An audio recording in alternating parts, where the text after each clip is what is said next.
Hello, everybody, and welcome to the Dudes Watch a Movie podcast. I am the notorious GING, and with me, as always, is Ted Sprocket. We have changed up the format here a little bit. Instead of doing a live commentary while watching a movie, we've decided we will instead watch it and then kind of come back and have a discussion about it, things we liked, things we didn't like, keeping some of the same segments, MVP, things like that. So if you have potentially been one of the 5 people that watched any of the previous ones, don't be alarmed. This is just how it'll be from now on. And this week we decided to watch Fifth Element, my all-time favorite movie. And not quite mine. I guess I don't know exactly where to start. I'll just go ahead and let you take the lead since it was your choice on this one. First of all, one of the movies I saw when I was really young, back when renting VHS tapes was a thing. So I don't know how far that dates, just kind of a random guess. But regardless, my parents got it, and we decided to check it out at home. We watched it. I thought it was really cool. I hadn't seen it for years. I remember seeing the cover of it, so I had to pick it back up again. Also had a huge crush on Mila Jovovich. I don't know if I'm ever saying that right. Yeah, a little bit. And then watched it again and still really enjoyed it, and still watch it to this day and still really enjoy it. So, when you watched it again after that first initial time, how old would you think you were? Because I have a guess. 16, 17. I was going to guess probably like 15, because there were some things in that movie that immediately jumped to my mind that made me think, I think I understand why he liked this movie so much. One of them, just a lot of like really attractive, kind of half-naked chicks running around. Very highly sexualized. And action scenes, and a story that doesn't really make a whole lot of sense, which is something every teenage boy loves. And it immediately clicked with me. I was sitting there watching it and noticing that and thinking, these are the very same reasons that I loved wrestling. I suppose the divas are a little over-sexualized. I know. As a teenager, I was just like, this is the best. And still to this day, so I understand why you still like it. Indeed. I think we'll just go into the plot, because there's something that really bummed me out about that movie. There are a lot of things that I did like about it, which we'll talk about a little bit later, but the first thing was the actual like connection between what's Bruce Willis's name? Corbin Dallas and Lilu is super creepy.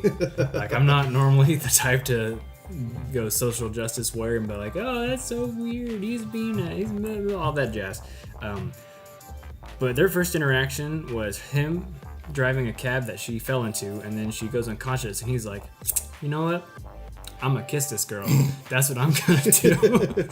It's the typical Sleeping Beauty thing. You're gonna kiss her awake. It was, and it wasn't in my notes. I literally have a bunch of creepy old dudes. Because before that, the like army leader wanted to take photos of her when she was naked in the little reanimation thing that they had. Yep. And then but it was for scientific purposes. And then the what he's a priest of some sort. He also was kind of being a creeper on it, and that's apparently what gave him the idea to, you know what, I'm gonna kiss this unconscious girl. And throughout the whole movie, anytime they talked about like Bruce Willis and his love for her, it was so weird. Like, he's on the phone describing her to somebody else, and it's during those times. I mean, back then it was that the tight blue jean wearing era where you could be kind of creepy and it was somewhat acceptable. But it's very One Direction. Yeah, it was not very reciprocated. He just, I met this girl and she's perfect because she can't speak English. Perfect skin. She has no idea what I'm saying. I don't know what she's saying, but I mean, she's pretty and ran around in bandages. Thermal straps, get it right. Which I need explained to me, because I have no idea what the fuck those are supposed to do. Just think of like straps that maybe have heat that they give off. It's the future, you know. And all that they were worried about protecting was her tits. And like other sections. I mean, it's sci-fi, man. I think the director just wanted her to run around in something super hot looking. I'm not saying you're not wrong. It worked on you very much so as a teenage boy, and it probably would have worked on me had I seen it. But then at the end, he has the oh man, but love and I love you. And again, there's no reason for her to really like him in that way whatsoever. Well, but that manages to work somehow. And then the final scene, which is what irritated me the most, is they're just fucking in that tube for no reason at all, other than he likes her and she just has to like him back because the plot says so. I mean, it's the whole he's my hero, that I fall in love with so and such, you know. He wasn't. Why does Princess Peach like Mario? But Princess Peach wasn't like a badass that could beat people up on her own. I mean, The whole time she was for that, but that's why she doesn't need a hero. Like, it didn't but make she sense. did. You saw her all weak and shot up with bullets in the vents. And why was she weak at the end? Because she got shot a bunch. Duh. After she watched that little thing on war and got real sad, which is super on the Because nose. she was like, well, what's the point? What's the point of saving a race that's doomed to die and kill itself anyway? That was another thing that irritated me. I feel like, so besides that, the plot wasn't too bad. Like, I feel like it's mostly a combination of just that one specific bit of the plot and then the actors and the time that it was made. Normally I'm not for remakes, but if they could do that with some better actors than like Bruce Willis and Mila Jovovich, and definitely Chris Tucker. Fuck Chris Tucker. Oh man, that's the one thing I was coming to realize last night. I was watching it again, just how a lot of it had, I don't want to say slapstick comedy in it, but a lot of just random bits that weren't necessary but were there just for a chuckle or two, which I think at the time there's a few movies out there that kind of had that. So I have that. I know they've done away with that. Like one specific scene which it came to mind last night that I was like, it's a little bit unnecessary, is when Zorg is choking on a cherry and he's hitting the buttons and everything's spitting out. And I'm like, what actual cause would there need for your shirts to come up and then fly out of the thing? So on that very scene, I put the note that the movie has a hard time keeping tone, because right before that, Gary Oldman, who is the best person in this movie, until like the last third, he started losing me, but he just gave a super like intimidating monologue to that guy that was in there that ends up saving him from choking. And immediately after he finishes that, it goes into 90s wacky musical comedy where he's choking and Inspector Gadget stuff's going off. And it does that a couple times throughout the movie where it's okay to have like super serious and comedy. A lot of movies do it, but it almost seemed like it would try and do it back to back with no time to like strays from the point. Yeah, there's no in between bit to fade into it. I think the good thing about it is it didn't necessarily feel forced though. Some of it did. Like that one in particular was probably the worst one, where it didn't have to happen. And there's, I don't know, between that and what else did I have in here? Some of the music choices were weird. Some of it I really liked. Yeah. Like some of it was super 90s, like when you watch The Matrix and you hear that like the Euro heavy techno house beats and stuff. Some of the scenes seemed like they were through in there. So like the big one that I noticed throughout the whole thing was every scene with Tiny Lister, who plays the president. About 2 of those were necessary. 10 of them were not needed at all. Like they were just exposition to tell us what we already see happening, like that they're bringing Lilu and the Stones back. They didn't have to tell us that. We knew that was happening. And I feel like it was a good idea to have him be the president until I saw him as the president. There were a couple lines that probably like a better choice would have been probably like Ving Rhames. You know who that is? Movie. Even better? No, not Ving Rhames. Get Clark Duncan. Guy that was Kingpin in the Daredevil movie. Yeah. And he was a lot bigger. He was in Green Mile. That would have been the same idea, like a cast. What he was doing at the wise. time when that movie was filmed. Probably making better movies. It's cool. But there was just, I don't know, some of those scenes weren't necessary, and then some of the editing on the other scenes were a little strange, like the ambush when the ship was carrying that sarcophagus that Lilu's in. When they're having the little space battle, it keeps cutting into the the interior shots of I them. did notice and they're that jumping around, shooting, yeah. and they're not saying anything. Like, there's no audio of them, but they're moving their mouths. Like they're trying to laugh or something. Yeah, yeah. For some odd reason, when I remember that scene actually having dialogue or something, but after watching it, I realized it wasn't and was slightly disappointed. But I suppose my imagination at the time filled that in for me. Mm-hmm. Right, and that's not something that like a teenager would really be paying attention to, anyways. At least not most. We definitely wouldn't have been educated. So since I've kind of talked down on it, let's go ahead and have you do some of the good parts. Good parts. Yeah, I mean, what do you like? I honestly, a lot of the things that I really cared about was the props, the style, the design, how everything was made. I mean, the costumes. Granted, every lady there was good looking in a sense, and obviously wearing something to accentuate that, but just like the different types of clothes, like Corbin Dallas's tank top, like it's not a regular one, like they had to spiff it up with having cut holes in the back or something, and then his pants well above his waist, and the Swiss cheese suspenders of Elu's. But I mean, just like the overall style of it, I really enjoyed. Everything kind of had its place. The cops looked very Judge Dredd-like, I kind of noticed. They were very big and bulky. I'd say some of the outfits were kind of choosy. I mean, Zorg's henchman, super tight black shirt with super short shorts and like boots, and then the bicycle cop shorts, little like cone or something. I don't know, but regardless, it really takes you out of the realm of reality and kind of sets it into a somewhat type of future. That was my biggest thing that I really liked about it, especially Chris Tucker. Yes, his outfit was just. Wow. Him in general was something else. I mean, for being he's supposed to be a DJ, a very well-known DJ, but his outlandish hair and his outfits, I don't understand it for being a DJ. But I mean, if he's trying to go for a sex symbol, I suppose maybe that's what they're going for. And it did seem like that was, especially with a name like Ruby Rod. Yep.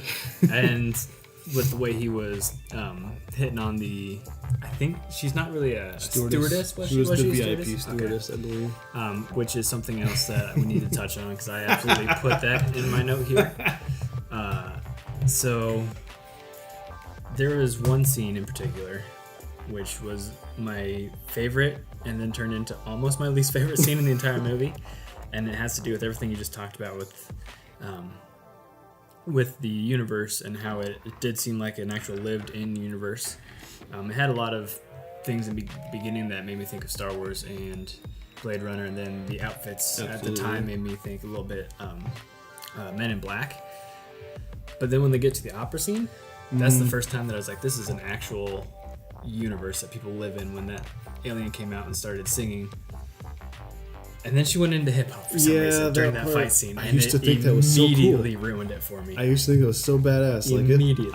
I should not. It used to give me chills when I was a kid, because I was like, "This is so cool. This is such a good song and beat." And now I'm just kind of, I don't want to say cringy at it, but at the same time, I understand why. I understand the time, and it kind of helps me take me back a little bit. So it just seemed like it really is a product of that time, I think, on that scene. And there's something that they tried to do, which I did appreciate on other times, and it's when they would have multiple different things happening at once, but they would cut it together so that they'd be like, the conversation would be flowing at the other time. Yeah. There's another time that they did that I absolutely did not appreciate, however, and that was the plane takeoff scene with the sex scene. The legs and the landing gear. Yes. I absolutely understand why a 13-year-old would think that's hilarious. Yep. But the whole time I was cringing on the inside. It was just so on the nose, the metaphor, and then the explosion and everything, and her legs going back crescendo. Down. But Gary Oldman's part of that was awesome, because, like I said, he is the best part. His southern accent is something way over the top, but he pulled it off somehow. I don't know how. It's just... I just think it's a movie that should not be taken seriously in the least bit. You go in with a grain of salt, or just like I don't want to say something of disbelief, whatever the word is. Suspension. Yes, suspension of disbelief, and just kind of enjoy it for what it is, and not necessarily read too much into it, which I've been trying to do, because I remember watching it as a kid. I never kind of understood what the point was, just because I watched it for what it was. And then I try to make a point every time I watch it to kind of figure out what are they doing, why are they doing what they're doing. That was the one thing when I was little. Like I said, I wrote a note here saying that the opening kind of always confused me. I mean, the opening always reminded me of The Mummy too for some reason. I guess the whole archaeological stuff with the Brendan Fraser mummy, by the way, best one, debatable. But anyway, that I always enjoyed that. But at the same time, confused why it was there. I mean, we learned that Mr. Shadow, or whatever his name is the impending doom supposedly coming upon people. Why the one guy wants to kill off the other two people finding out, I'm not entirely sure. And then the alien exoskeleton guardian people come down, which I used to think, what's the point of their armor? Were they good or they bad? And then as you grow older and a better understanding, you realize they're just guardians. But then after that, they take off, and then there's kind of that gap of nothing, and so, I don't know. The opening always kind of confused me. Another thing I noted, pod living, where Corbin Dallas was living. Honestly, it doesn't look like it'd be all that bad. It looks small, but everything looked very efficient as far as where he was at. He had everything he needed, so that'd be so bad. It was interesting the way everything would recede into the wall, or slide up or down or go wherever it was. But all I could think was, does that mean he is sharing those with other people? Because if you think of a normal apartment living, that would be going down into someone else's big gaps area. Between. It almost seems like inefficient for the ship, but efficient for the person. Absolutely. But that'd be things that just not worth thinking about. Is you just take it for what it is. And going back to the props, the one thing that was super neat is that gun. Which one? I love all the guns. The main one. His pistol? No. The big pod one. It's got all the different attachments and everything. So I could not remember for the life of me what that thing did, because I'd only kind of watched it once when I was younger, and I didn't get very far. That thing did not disappoint me, because I'd always seen people carrying props of it, or Adam Savage has his own that he had. So when I finally got to see that in use, it's fucking amazing. The only downside is they don't really ever use it after that for anything. No. He carries it. I think it's just because the shipment he brought, he destroyed. So, I mean, that's the only reason I think he kept one for himself and then just destroyed the rest of them, because they had the Mangalores were all playing around with it, and then he blew them all up. Except for, I guess, one got away. But overall, I thought the weapons when I was younger and still now, I think, are really awesome. I was actually doing a bit of research on those. Apparently, they were actually modeled after real types of weapons. I guess the only one I can remember off the top of my head was the Mangalore's assault rifle was modeled after the AK-47. I'm not sure how, but I guess it's just kind of what they get the basis off of. But I always thought the coolest one was at that opening scene when that guy's trying to rob him. It doesn't make any sense because it's got two banana magazines that stick out forward, a bunch of spikes on it, and like a screen and just all sorts of stuff. And it's a silly scene, but I did very much appreciate his little camera fooling hat that he had. Give me the cash. I just feel like that was one of those things throughout the movie where everyone was just unnecessarily weird. It's the future. I guess I don't want to live in the future because everyone's going to just be the weirdest people for no reason. He's the most nervous robber I've ever seen in my life. I feel like if he'd gone through that much effort to have the gun, he would have at least learned how to work at first. Yeah, it was strange. He's supposed to be a junkie, I guess. I don't know. If there was one thing that you could change in that movie to improve it, what would you do? To improve it? I mean, other than the points that you kind of mentioned, the whole love story, I suppose maybe get a little bit more background upon who the ultimate being was supposed to be in general. Because the one thing that always confused me was when they brought the hand out to regenerate her body, whose hand is that? Was it the one clutching, I guess, supposed to be the stone's box because it looks like it's holding a handle? On top of that, I mean, was it an exosuit that she was wearing of armor? I mean, was it a she to begin with, or is that just how she was reconstructed? I don't know. There's too much. What is she? Where is she from? There's no backstory. It's just she's the ultimate being. She's the key for this. Moving on with the rest of the story. I feel like in order to better support her importance and her purpose, maybe that would help me, even the love story side of it.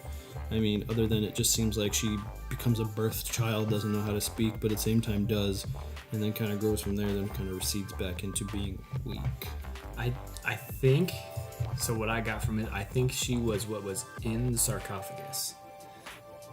And so I think that whatever that hand came from was either the outside part of the sarcophagus, or it was whatever she was buried inside the sarcophagus. Because it wouldn't make sense to me that what did they call her? The supreme being. The supreme being would have just been one of those random people walking guardians. around. I used to think that's what it was, but then I was like, that hand is way too thin. Mm-hmm.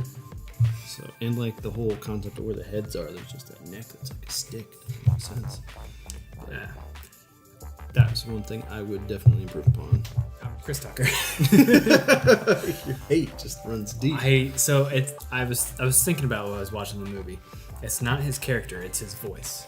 That's what it is. Yes. Oh my god, yes. That would have been one thing I would change. And that's kind of what I was talking about, like just upgrading actors maybe.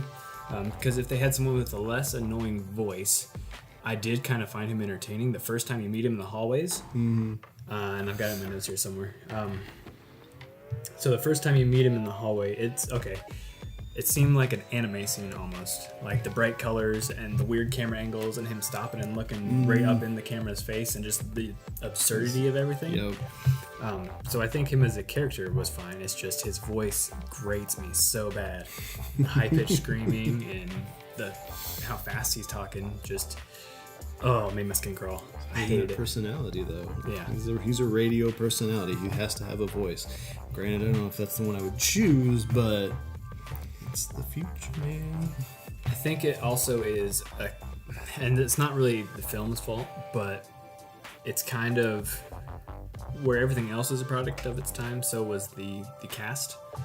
So to me, and it might be the same issue with the Valerian movie, which we have not seen yet, but I think had they had a bunch of people in that movie that no one knew, it would have helped me feel like the world was more established, because all I saw was Bruce Willis playing Bruce Willis. And Chris Tucker being Chris Tucker. Gary Oldman was good, obviously. He's always good. He's a very versatile actor. And Mila Jovovich was actually fairly good, because normally in Resident Evil movies she's just hot garbage. I was gonna say, I don't know if she played any action roles before that movie. I could be very mistaken, but I don't know if she actually did. Like any sort of badass female main lead. I did enjoy the idea that she wasn't initially supposed to speak gibberish. She was just really bad at delivering her lines. So they were like, I don't know, just speak gibberish and make it sound like you're angry. Because when I think of her now, she's an awful actress compared to what she's able to do in this movie, where she actually doesn't barely speak any English. And what she does learn to speak, she learns from reading it somehow and just knows what it means, right. Which was fine. She's a supreme being. I'll just say it's part of her supremeness. I don't know. She was an engineered being, if I remember them saying that she was designed for what it was, but still, yeah. I don't know. Overall, I think it's entertaining, but it's just not good. The first third was okay. It was kind of the Egypt scene, and Luke Perry was awful in that. Also, another thing that nowadays they wouldn't have him in there, which would help so much. So that first third of the movie was kind of okay, just getting to see the world and everything. The middle third, especially once they get to where's that ship that they're going to? Lost in Paradise. Yes, once they get there, 10 times better. And I have to remember to splice in "Welcome to Paradise" by Green Day when they say "Welcome to Paradise." And then the last third, they kind of, I don't know, they lost me. It was as soon as she started doing the hip hop opera, it's just straight down. That's where they lost me.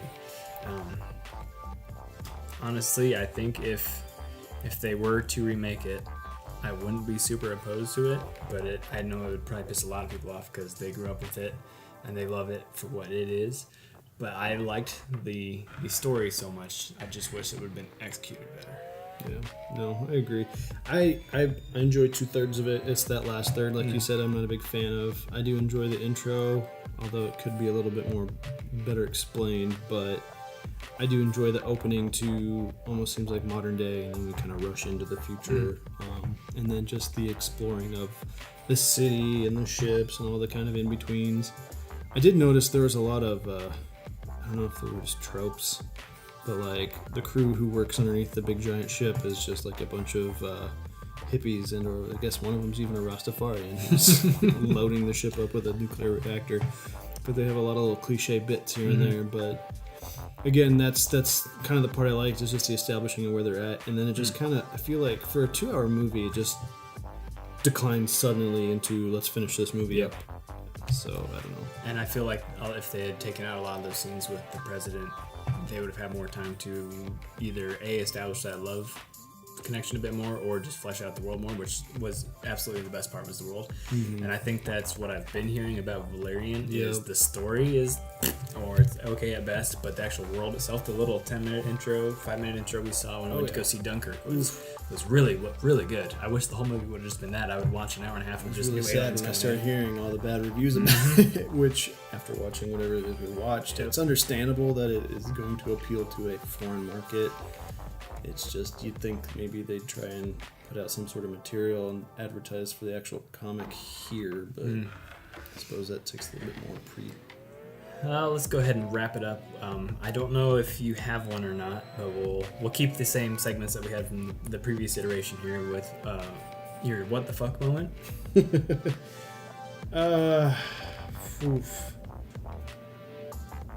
Honestly, I'm not entirely sure. I never really wrote one of those down.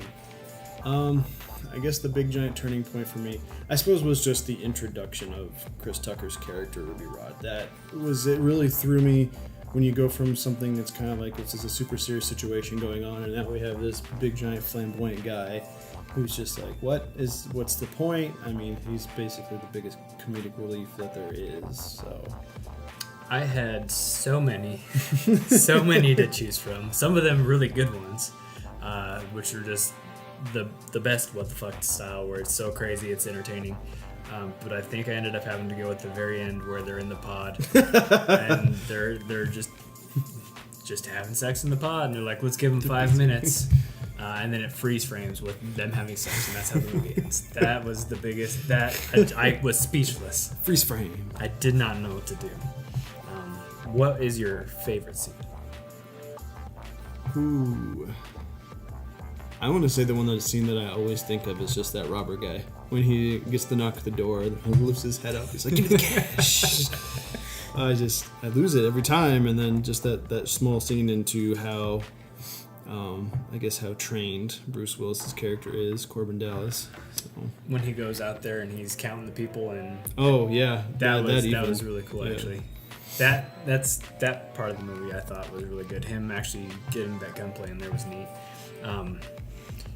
My favorite scene is the first half of the opera, which we talked on earlier. It seemed too good to be in the movie, honestly. Like the way that was shot and edited together with the music and everything else that was going on, it just almost seemed like a different director had came in and produced, or directed, I should say, that entire sequence, and then went into hip hop, and it was like, oh no, same guy. It's the same guy doing sounds like it. Yeah, you like more the technical aspect of it then. Yeah, it hit me perfectly to where it seemed like that would have been a movie that would have been a much higher caliber movie if the whole thing had been done in that style. It seemed out of place, but it almost had like a dreamlike quality to it a little bit going on. It was very, very nice. And then who's your MVP? I'm waiting for you to say Mila Jovovich's tits. Oh, the brief moment of seeing that as a kid, I was just like, times, yes! I want to say there was this, I don't know, honestly though, my favorite character would have to be Corbin Dallas if I had to think about it, just because he's very witty. The way that he just kind of jumps in on his lines, he makes himself very believable, announced. Like you can tell that even though he was, I don't know if it was special forces, but he was like the top of his class in military, then he basically swoops down to being a taxi driver who happens to have like a jammer on his taxi driver. And that would be something that I would have also put some of that president time towards, to even showing why he's no longer, like why he retired, what happened there, other than his teammates died obviously, but why is that his go-to? I retired and now I'm a taxi driver. Right. Yeah. No, I agree. Absolutely. He's got his quippy lines. He goes from trying to be straight and narrow, quitting smoking and doing his job, having low points on his license because he's probably not very good at it. But I mean, then he takes that turn of, well, I'm just gonna drive away from the cops, and then we'll continue the story from there. But that he would be my MVP. I have to go with Gary Oldman. I thought about doing just the set designer, but I don't know who that is, and I didn't feel like looking it up. So actual people that you see on screen, it's definitely Gary Oldman. Until the very end, when he walks off that ship and goes super overboard with it, I thought every time he was on the screen was fantastic. Even the ridiculousness of him, I think, suited that world fine, but he was still able to actually bring it down to earth and be menacing. Be a villain, yeah. He was by far and away my MVP. And with that, I think we have finished our little recap of The Fifth Element. Not sure what we're going to do next. It's either going to be Blade Runner or potentially Hitchhiker's Guide to the Galaxy whenever I make up my mind on that. I've not seen that one. And I'm leaning towards Hitchhiker's Guide. Blade Runner is fine and all, but especially now that I know you haven't seen Hitchhiker's Guide, I think we'll go that route. So thank you for joining us on Dudes Watch Movie Podcast. This will be the format you'll see it from now on. Yeah, thanks. Appreciate it.